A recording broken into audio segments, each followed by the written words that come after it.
નમસ્કાર, benefit business બુલેટિનમાં આપનું સ્વાગત છે. હું રાજવી. તો જાણીએ આજના મહત્વના સમાચાર.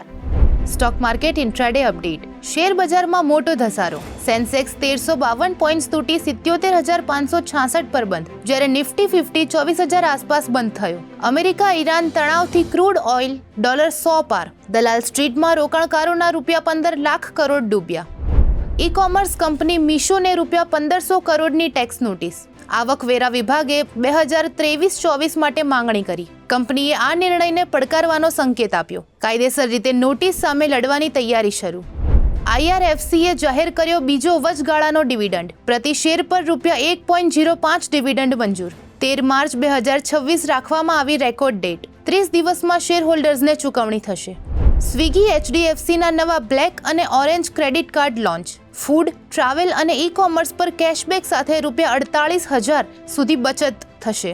સ્વિગી પર ઓછામાં ઓછું ₹250 ખર્ચે 5 થી 10% કેશબેક મળશે. એપ અને HDFC ડિજિટલ ચેનલથી અરજી કરી શકાશે. તો આવા જ મહત્વના સમાચારો જાણવા માટે જોડાયેલા રહો બેનિફિટ ન્યૂઝ સાથે.